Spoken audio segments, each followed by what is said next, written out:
Ladies and gentlemen, this is David Mirikitani with another episode of Weighing In. We are brought to you by USA Wrestling, the national governing body for wrestling in the United States, and by Nike Wrestling. Go to athleteps.com for all of your Nike and USA Wrestling branded gear. Like my good friend Grant Turner is wearing, Final X, which is actually not that far away. It's something we'll probably be talking about here soon. The Bill Farrell, let's start with that. First of all, GT, how are you this morning? Doing well, sir. Doing well. Good. So Bill Farrell results. I've got the results here. We will share a tab here in a second. Present now. Share, I think it's a window.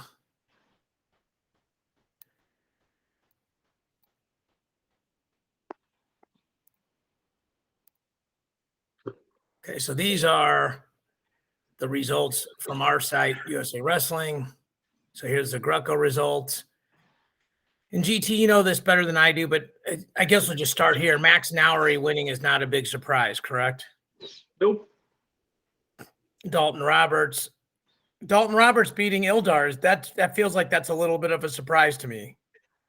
I mean, all three of those guys, Dalton, Ildar, and Randon, are all kind of in that same realm. I mean, Ildar was the Olympian, but both of those guys are former world team members. So great match. If you get a chance, go back and watch that one. It's a good one.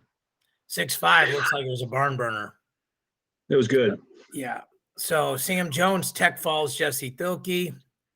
Sancho beats Hayden Tuma 5-0, I guess forfeit, it looks like. So was up 5-0 or something.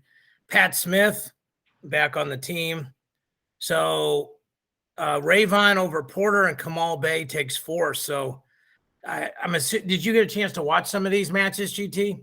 Yeah, I watched all of them. How does Kamal look on his way back? Well, very interesting match between him and Jesse Porter in the semifinals. With his being as gentle as possible. There was a couple of bricks and challenges thrown, points going either way.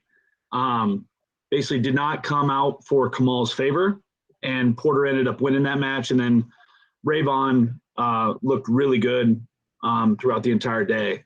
Happy to see him healthy again and back wrestling. Yeah, for sure. So your guy Ben Provisor gets it done. Yep. Let's talk about that. Like, again, I don't want to call Grandview a small school, but a non-Division I school. I think that's a fair sentence. How important is it for the Grandviews of the world to have guys like this, girls like this, do well and, make teams, or not win tournaments and qualify for, literally the world team trials?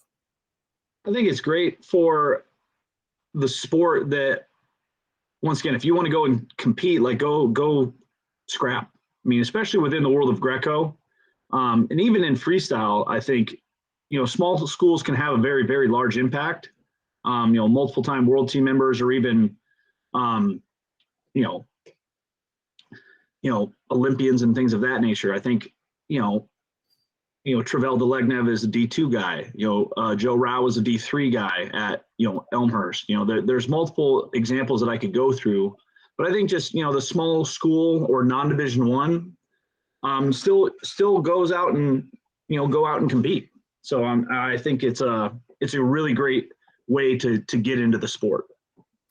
Yeah, and obviously Provisor was pretty good at Greco before he got there, but it's got to give your guys a lot of confidence, and I'm sure you guys are smart enough to have him help with hand fighting and things like that, which only makes your whole crew better. So, absolutely. Yeah. So Carlson wins this weight, and he pinned Vera. So that must have been a barn burner, huh? Allen was up on him 7 rip, and then basically it was going for the tech, and Carlson bombed him. And oh my God. Yeah. Oh, okay. Wild match. Boykin wins and Tanner Farmer wins. So not a lot of shocking things there. Here's the women's results. Emily Shilson doing Emily Shilson things. Sage Mortimer unopposed. Alicia Hauk wins. Park unopposed. Moda Pettis beats Rana Heaton, who I really think is Rana Gross now, right? Yep. Okay. So Schlabach wins, Makeham wins, this Precious Bell wins. Not a ton of the main big names you hear here, because most of these ladies have already, most of the people you think about are either sitting already in Final X or at the very least have already qualified for the World Team Trials. So men's freestyle, Zane Richards wins a thin weight. Tyler Graff, Tekfal DeShazer. GT? It seems to me like he just hasn't wrestled very often. Am I imagining that, or is that a real thing? Well, I think there's, especially like right now, like you go and you basically have a year off, right? So everything is skewed in that regard. So it's like, well, maybe like during the Olympic / Oslo run, you have a couple of different teams in there, like where maybe people weren't as relevant or maybe made the finals of something. I just think that it's a very weird time in the past 2 years where like some guys are either like taking some time off, getting surgeries, maybe they were hurt, maybe they just didn't want to wrestle during the pandemic, maybe they have life stuff going on, but because I believe Graf, I want to say made a world team 2019. 19 was the last one. Yeah. Okay. He was in that one because he lost in the blood round match, essentially, in the repechage. I just remember because that was the one I announced. So, I mean, that was the last time I really saw him. That was at 61, right? Yes. Yeah, Yep. Exactly. Yeah, for sure. Okay, Seth Gross beating Ian Parker isn't huge news, but Seth Gross saying he's moving full-time to 65, I think, is big news. I think he'll be undersized here for a little bit, Grant, but 65 is a weight where we have like a ton of really good guys, but none of them have punched through on the world level. And I think it goes back. I mean, obviously these weight classes have changed a kilo or two, but I think it goes all the way back to Bill Zadek. And I think 06, the last time America medaled at this weight. I mean, you and guys smarter than me would probably know that, but I think that's right. Yeah. The last guy that was able to wrestle for a medal was Frank Molinaro at the 2016 Olympics, and he ended up getting 5th. He lost to Chamizo by like 2 inches from his knee touching the mat, right? Correct. Yeah. So the last time that we had a medal at 65 or equivalent of that kind of weight class was Bill Zadek, I believe 2006. Okay. So it's been a bit of a drought.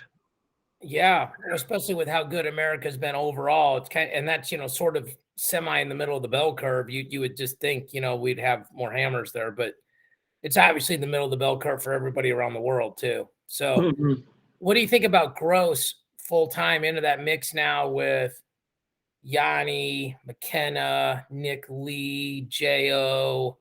I mean, I'm sure Pantaleo probably. I think he's going to go down.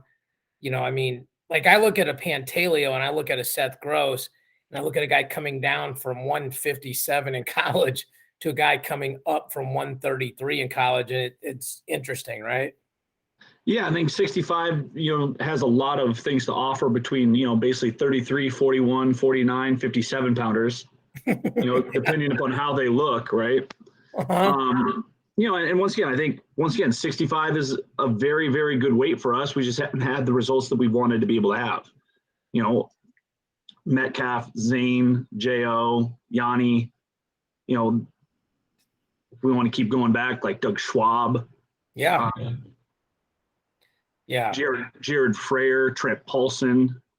There's been multiple guys at that kind of that weight class. And then if you basically go up one to like 74, it's like we've been extremely dominant. It's like we're just like, over the course of history, like our 74 kilos has been great, going back to like Schultz and Monday and JB and, Jake, everybody. 74 feels like it might be the marquee weight for United States wrestling. Just not only the guys that won, but sort of where they are iconically in our sport. Like you said, Schultz, Monday, Burroughs alone is pretty legendary, So Berger beats Ashnault in a barn burner 6-6. Shields beats LaValle 5-2. Marsteller beats Gant. Really good interview with Marsteller about his lifestyle change, his commitment. a guy that was a huge star coming out of high school that, has done well, but maybe not as well as everybody would have thought. So encourage people to see that. Miles Martin kind of walks his way through 86. Nick Reenan unopposed at 92. Mike Machiavello got that new hairdo looking good at 97. And then there's the whole, I think we were talking about this last week about Mark was saying what a gigantic human being Derek White is. You correctly pointed out what a big human being Saran Francisco is. And then Zilmer beats Bradley in the finals, and those guys were probably 190 pounds apart in high school. So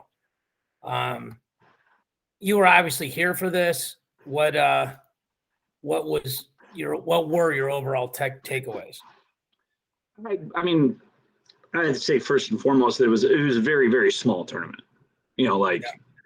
But still some really cool matches, things that you would normally have wanted to see, but just not enough guys to really make it too spicy. I mean, Reenan basically weighed in the champ. It was like little kid wrestling, where you drive 6 hours and then no one's at your weight class. It's like, I get a medal.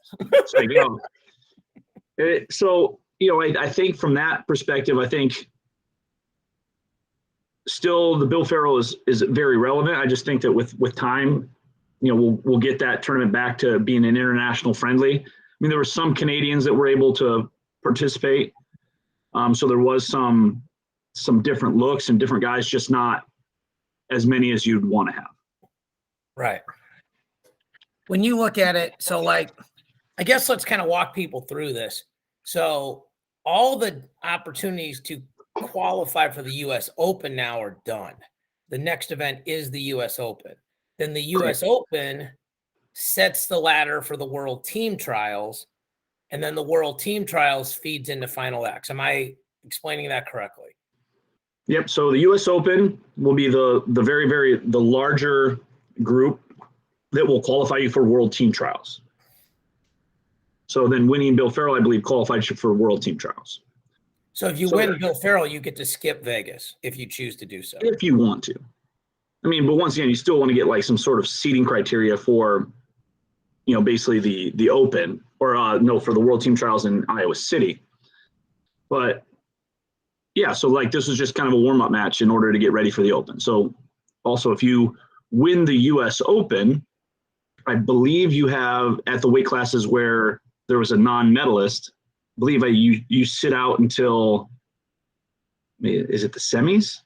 Maybe? Not exactly sure on that, but it does help you with basically placement in the bracket for World Team Trials, which would then qualify you for Final X. I know this for sure. The folks that placed, and again, people get this confused because the Olympics were in 21, but they were called the 2020 Olympics. And you obviously were at all this stuff, got a million airline and hotel miles doing all this kind of stuff. So, but it's important for people to understand that the World Championships were about 2 months later after the Olympics, were the 2021 World Championships. And the 2021 World Championships are what qualify Americans for 2022 Final X, which in turn is the 2022 World Team. So, for example, an easy one to use that's a differentiator is Dayton Fix. So he did not make the 2020 Olympic team. And I know you know all this. I'm just saying this out loud for people watching and listening. So Fix did not make the 2020 Olympic team. He did make the 2021 World Team, and he did make the finals of the 2021 Worlds at 61 kilos. He didn't make the Olympic team at 57. Gilman did. So Fix, by making the finals of the 2021 World, sits to the finals of 20. He's in Final X in 22. So he is at worst our world team alternate at 61 kilos.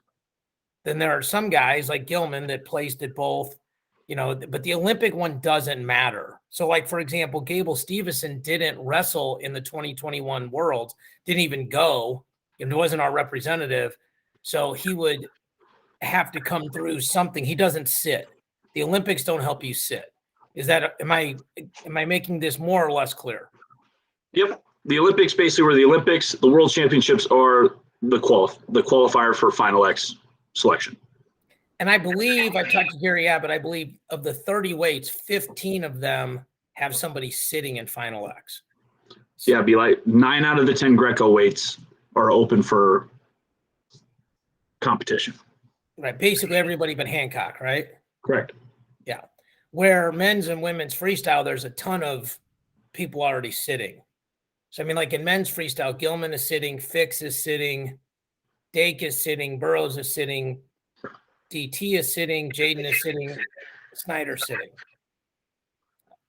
And then I don't think Wiz is, but I mean, basically it's 65, 70, and heavyweight. And then with the way that'll work is at the World Team Trials in Iowa, if you're at one of the weights where somebody's already sitting, you got to win that tournament. If you're at a weight where somebody's not sitting, you got to make the finals. And then the two guys, in this case, because we're talking about men, the two people in the finals would then not wrestle there and then just go to either Stillwater or New York City. So I believe we have that explained correctly. It is a lot, and I think as our pod moved over here to USA Wrestling GT, and as we did more with you on the professional side and not just the buddy side, it's been fun trying to literally understand this stuff better because we're supposed to actually try to explain it to people. So next thing is NIL. The big news is Real Woods goes into the portal, comes out 2 days later and goes to Iowa. I think the timing of it and how quickly it happened was very similar to the Jay Nyerman situation. And then you and I were texting along with Mark, and I was like, I'll bet you Wyatt Henson goes into the portal. And we weren't sure if that was going to be the case. That turned out to be the case. So Woods kind of has the best of both worlds here. He graduates with a degree from Stanford, now can get his graduate degree from Iowa. I think no matter what happens, I think you would argue that Stanford is an unbelievable place to get a degree from, and Iowa is a pretty dang good place to wrestle at. Grandview is obviously in the portal world like everybody else is. And I would assume Grandview people are like kind of D1s or usually D1 guys that didn't make it that, for whatever reason, and you pick those guys up, and being such a good dominant school at your level, you probably get access or at least introductory conversations to more people than most. This is an interesting podcast, GT, because we don't have a lot of just data to talk about or going, backwards or forwards. There's nothing critical happening in the next week or two. Give me your thoughts on the portal, just overall. I mean, I think it is a advantageous tool for the athlete to like kind of throw yourself out there again in the recruiting world. Just in case, like, hey, listen, I made a bad decision. This wasn't what I thought it would be. I think also in the world that it is now, it's kind of like you just basically shoot a flare up and it's like, hey, back on the market again. Look at me. Like, hey, and of course, like with social media, that also blows it up too. It's like, hey, listen, I was returning All-American from another school. Really want to maybe move on to another program. Feel like I've reached whatever it is. Like, I want to go somewhere else now. It's interesting. I think the portal, especially if I were to use it in other sport categories, especially in the world of like basketball or even football, it gives the athlete another advantage, like another life to, pursue, playing time or, maybe a different fit. And like, hey, you're looking for one, point guard, we're a point guard away from, making, a Sweet 16 run. Hey, you could be part of this or whatever. I just think it's interesting to sit back and watch because there is so much to it. Yeah, I think it's also, I like your analogy to basketball and, you mentioned football because wrestling is getting the trickle down from the decisions are made in those two sports. Nobody at the NCAA level is going, how does this affect wrestling or lacrosse or swimming or any of a bunch of other sports? For example, St. Peter's in basketball made the Elite Eight, then the coach gets a job at Seton Hall, and then 4 days later, 3 of his best players are in the portal. And it'll be interesting to see how many of those guys end up at Seton Hall, but I would imagine if I had to guess, I'd set the over-under at least 1.5. And then, the same thing, like Lincoln Riley left OU football to go to USC football. And, a bunch of those, the main guys like quarterbacks and people like that, wide receivers, are moving over. I'll kind of present what I think is both sides of it. If you're the athlete, this is way better because it is a lot harder for a coach to just stockpile depth now and not talk to you. Like, okay, well, hey, David's a pretty good third string guy, but, like, I don't think he's ever going to make it, so I'm just nice enough to get him to not quit and, screw up my APR kind of thing. It allows you freedom. The NIL money is another part of this, which we'll talk about. But so portal wise, I think for the athlete, it allows you flexibility. Like you said, maybe, you recruit, I recruited. Kids make a lot of decisions for a lot of different reasons. And a lot of times they're not the best reasons. Like, well, I want to tell my friends I went to school X versus school Y because school X sounds cooler. Another reason is maybe school X is where, school Y is where I really wanted to go in this case, but they don't have any money right now. But 2 years from now, they graduate a bunch of guys or a bunch of guys quit, and now all of a sudden money's there.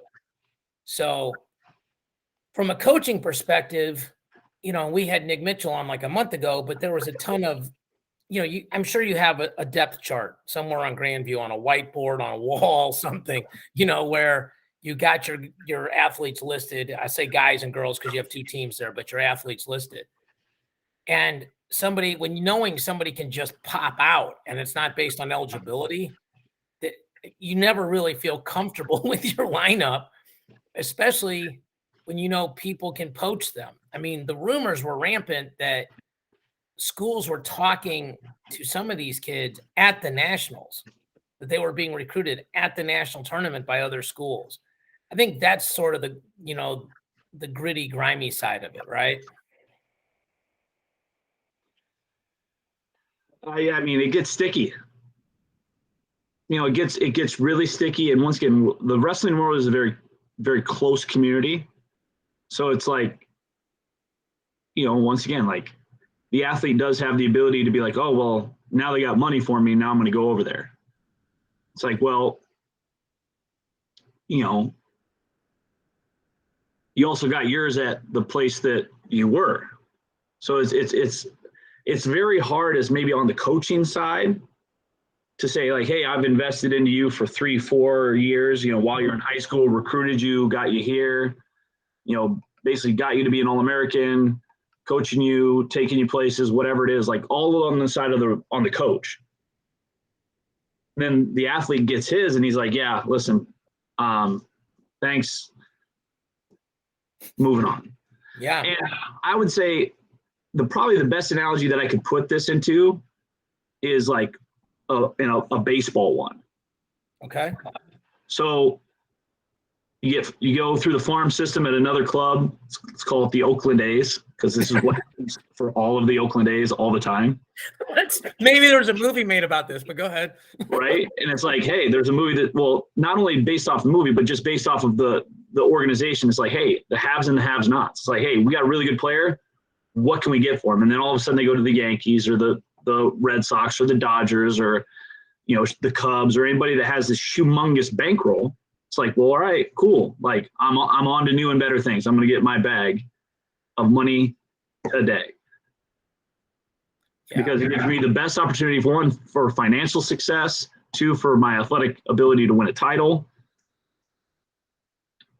That's a great analogy. I didn't think of it that way. I think so. My initial thought is that's really smart. My next thought is that it's interesting because in baseball, like, okay, you're the number one. Okay, like Bobby Witt is the number one prospect right now in baseball, and he's in the Kansas City Royals, which is a small market team. Okay.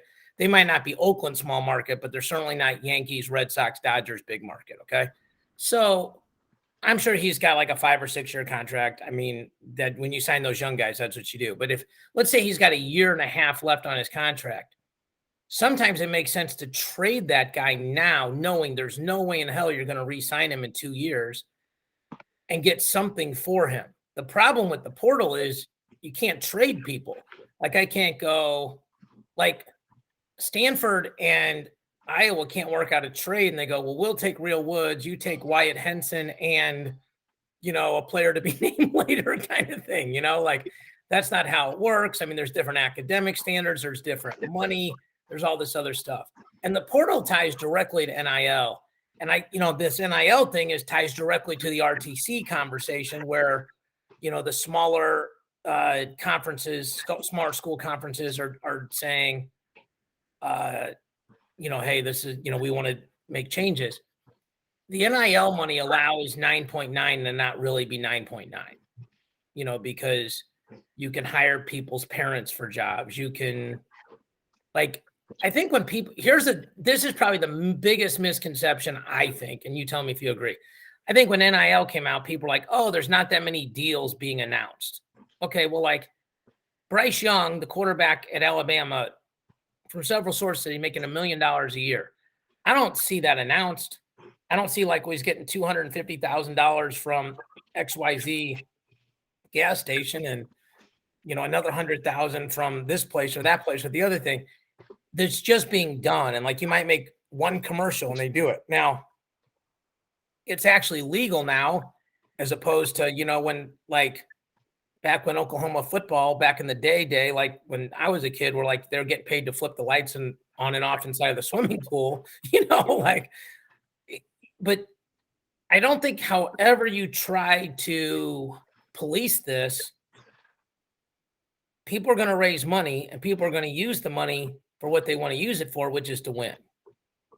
So, and now they're talking about there's 6 states where there's NIL high school deals. Saw that. So, I mean, it's just going to go all the way down. And, it's you use the word sticky, and I like that. It's not, if you're against NIL, then you're really against the free market. You're against capitalism. And, I think most of us try to be better at our jobs and earn more money. And so by definition, all of us are capitalists. I think also we want a fair playing field, and we don't want a ton of haves and have-nots, and there be only so many schools that wrestle, and we lose college wrestling schools, because these other schools can't compete. So I think big picture, what we're going to see, and again, you mentioned basketball, so I'll use basketball. Right now, the number one moneymaker for the NCAA is the NCAA basketball tournament.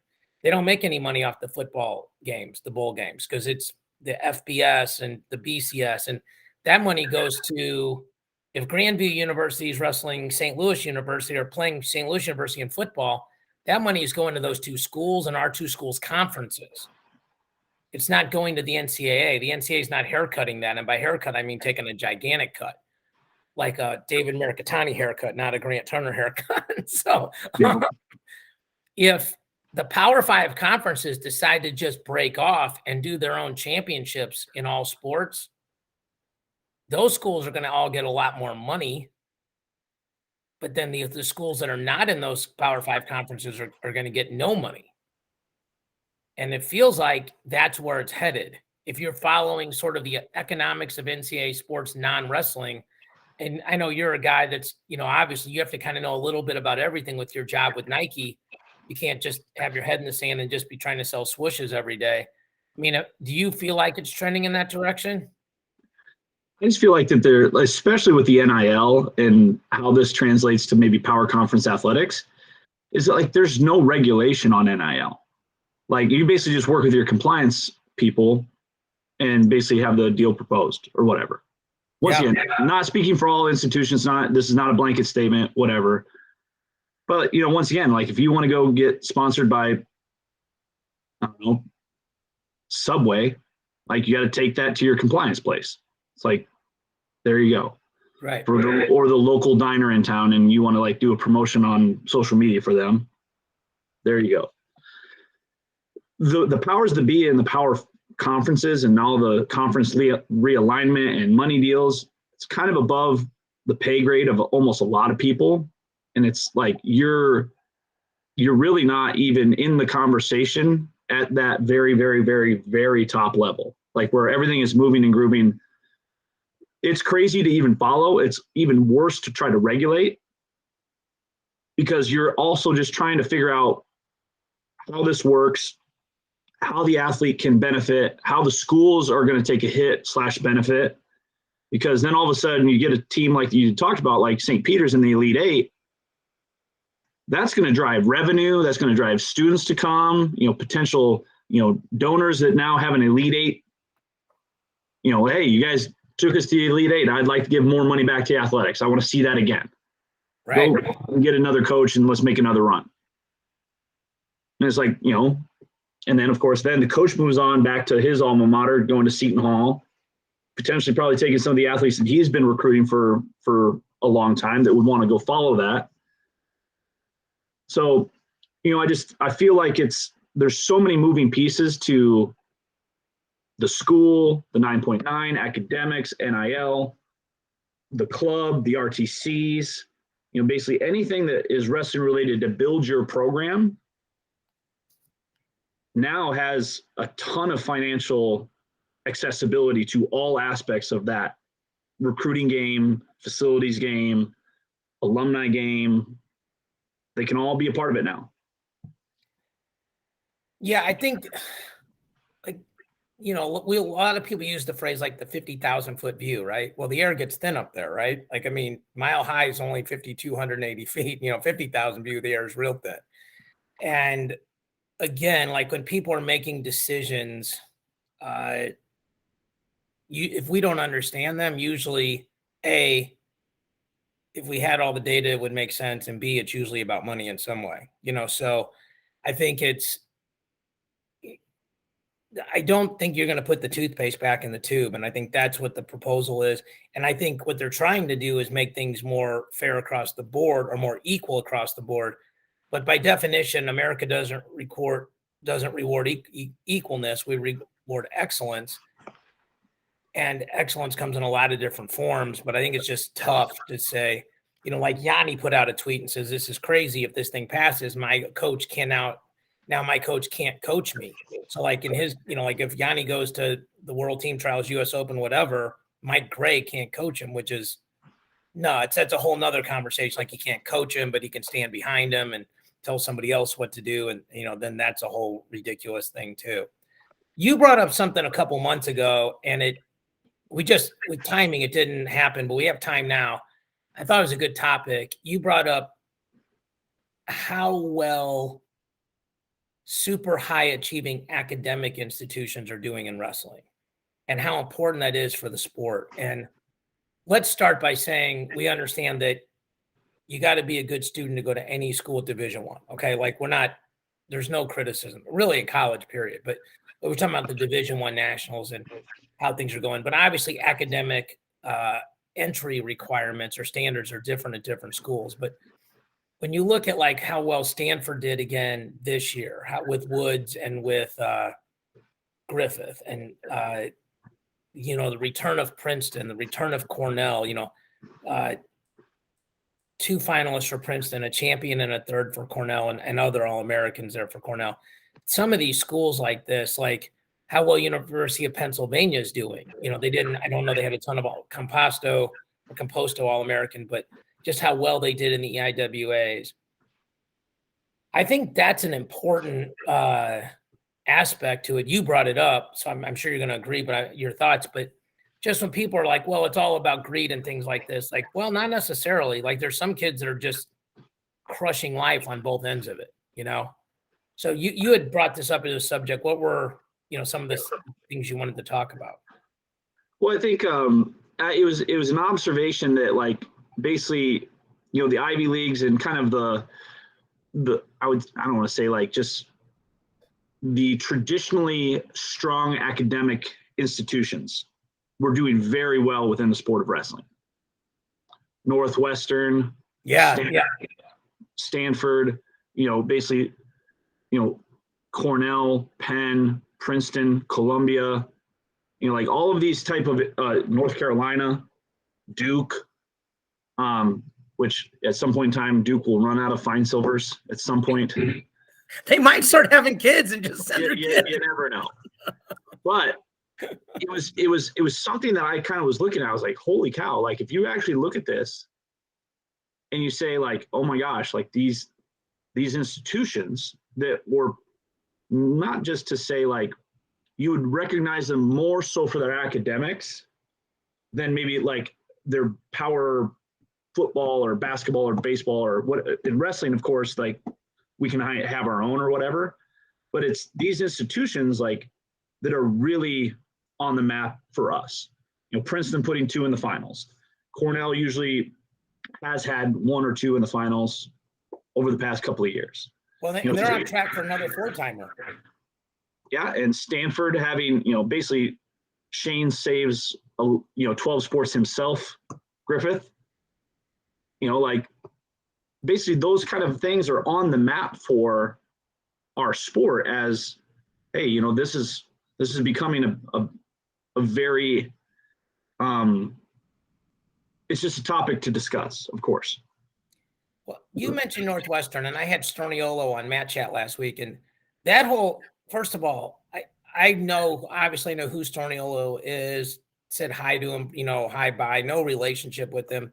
Mark's son, Ben, plays golf with Storniolo, and we are all going to Ben's wedding next month. So I talked to Matt on the floor, asked him, but he's a really sort of deep thinking, there's more than one way to get a job done kind of guy, and sort of exudes quiet confidence. Like he talked about how when, there were coaching staff changes because of COVID protocol, when there was the Midlands thing, how they had to get matches. And he's definitely not ready, fire, aim. He's a guy that thinks things through before he takes decisive action.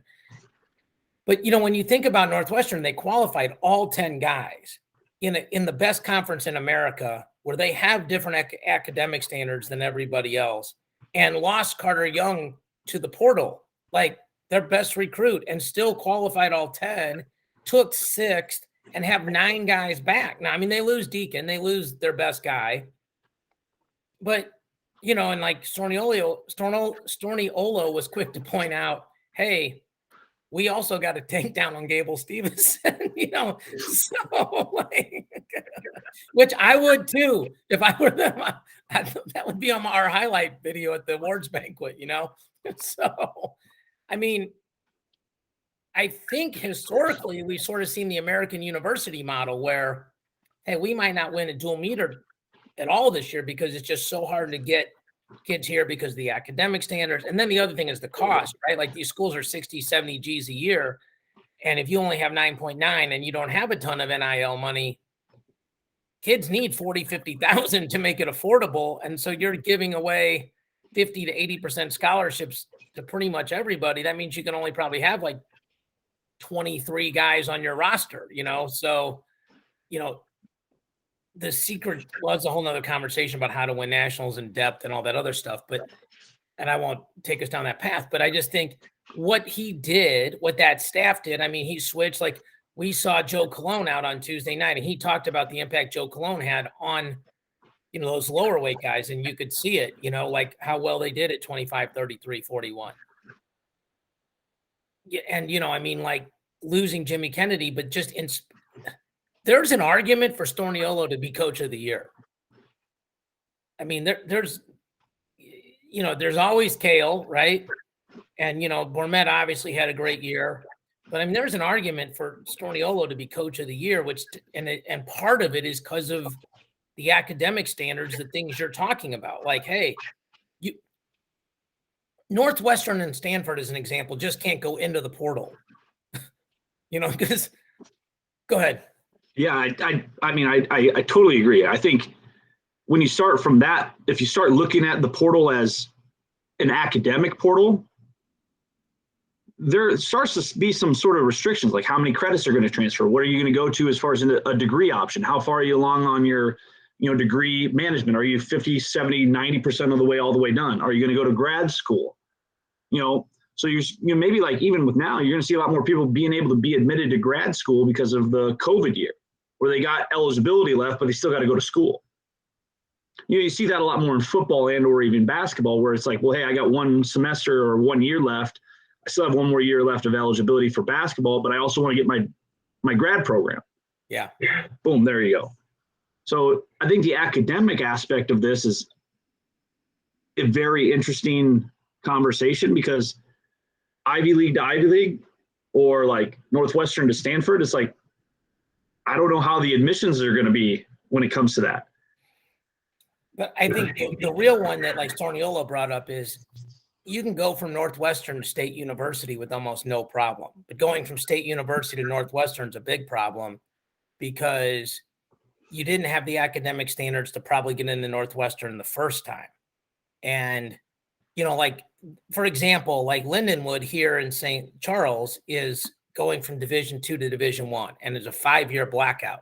The only reason there's a 5-year blackout is because there's kids that can wrestle Division II wrestling that didn't make the Division I clearinghouse. So what they don't want is that to be a loophole and say, hey, well, GT, you had a 4.0 and a 34 on the ACT and had 22 core credits. You're fine. But David, you didn't. You met the D2 criteria, but not the D1 criteria. So, you know, and they just do the whole team rather than go through and do 34 transcript evaluations, which I can make that argument is silly, but that's their rule and that's what they do.